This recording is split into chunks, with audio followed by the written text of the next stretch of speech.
მოგესალმებით, ეთერშია გურიის ახალი ამბები, მე თამთედოლიძე ვარ. დღეს საქართველოს ყოფილ პრემიერ-მინისტრს ირაკლი ღარიბაშვილს ბრალი წარუდგინეს.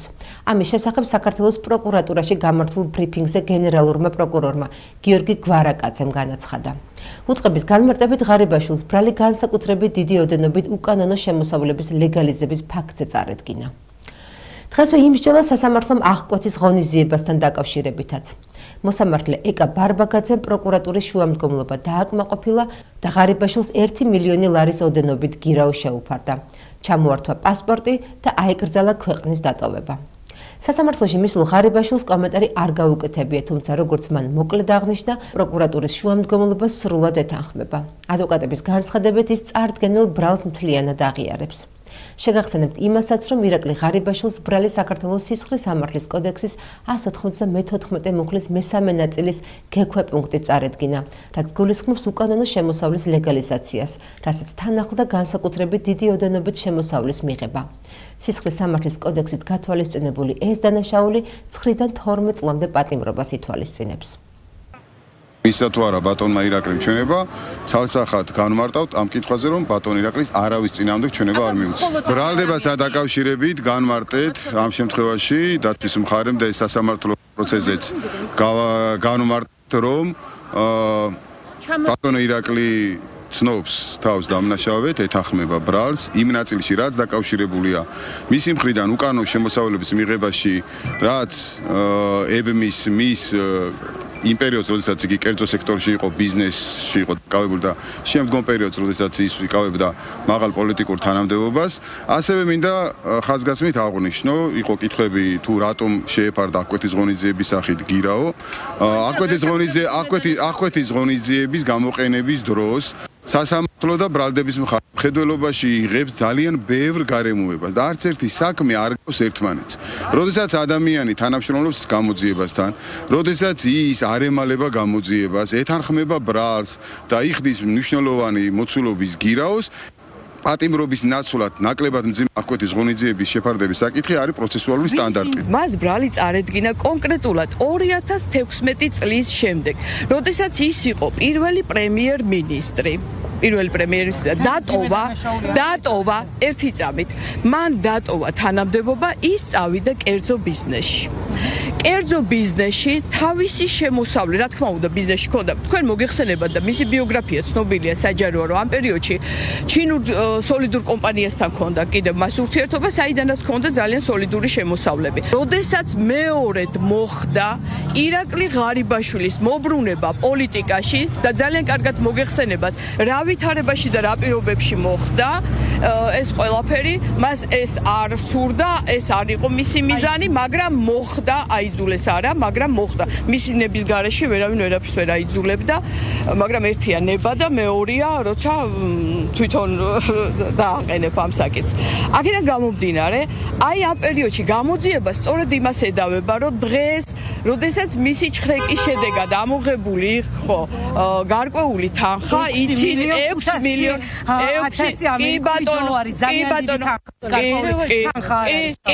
ძალიან გეტყვით ახლა ეს არის 2016 წლიდან დღემდე ბიზნეს წარმოებით მისი საკუთარი ბიზნესიდან შემოსული თანხები, აი ეს არის სწორედ დაუსაბუთებელი ქონება და ამ პერიოდს მოიჩავს ამ პერიოდს.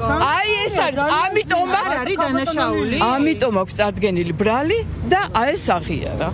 ირაკლი ღარიბაშვილისთვის უკანონო შემოსავლების ლეგალიზაციის ბრალდებას და აღკვეთის ღონისძიებად მილიონი ლარის გირაოს შეფარდებას პოლიტიკური შეფასებები უკვე მოყვა. დამარცხინო რამ ვიხილეთ, როდესაც ადამიანი დამტკიცდა, რომ ძარცვავდა ქართულ ხალხს, უმაღლეს და ყველაზე საპასუხებლო თანამდებობებს იკავებდა, გაძარცვა საქართველოს ბიუჯეტი და თურმე ამის გამო შეიძლება ადამიანი გირაოს გადახდის შემდგომ ციხეში არ გაუშვან და ამის მაგივრად ციხეში გაუშვან ესეთი ადამიანები, რომლებიც უბრალოდ ქუჩას კეტავენ ხოლმე, მაგალითად, ან აქციაზე იმყოფებიან ხოლმე და ვერ უმტკიცებენ ხოლმე, ბრალს და თან წმობით უშვებენ ამ ხალხს ციხეში. ეს არის ამორალური პოლიტიკას და სამართალს რომ თავი დაანება და თან მნიშვნელოვანია რომ დამტკიცდა ის ბრალდებები, რომელზეც ამდენ წელი საუბრობთ და იგივე ხალხი, ვინც ეს კაცი დააკავა, გვეუბნებოდა რომ ცილს წამებთო და ცილს წამებთო, არა და საჯაროდ იყო და ზედაპირზე იყო ის ყოვლისმომცველი ღრმა კორუფცია, რომელშიც ჩამხშალი იყო მათ შორის ეს კლანი. დღეს რა დანაშაულებრივი მართლობაც არსებობს ქვეყანაში, ეს კორუფციული სქემები ჩაშლილია მთელი საქართველოს მასშტაბით. ირაკლი ღარიბაშვილი იყო ამ ყველაფრის მხოლოდ ერთი ჭანჭიკი,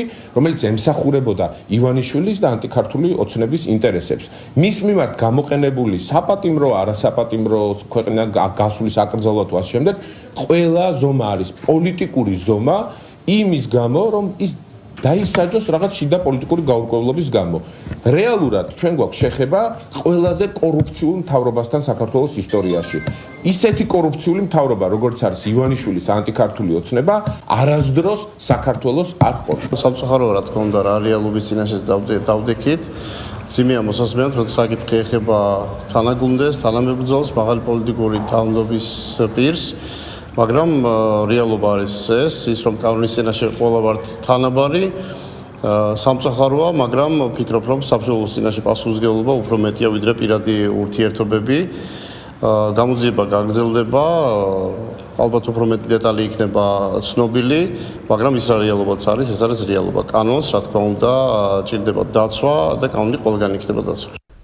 გზის გადაკეტვის ბრალდებით მოქალაქეთა დაკავება გრძელდება. დღეს შინაგან საქმეთა სამინისტრომ კიდევ 15 ადამიანი დააკავა. მათ შორის მწერალი და გამომცემელი ზვიად კვარაცხელია. ჟურნალისტი ვასილ ივანოვ-ჩიქოვანი და მისი მეუღლე მაიკო ბოკერია. რეჟისორი გიორგი ლიფონავა.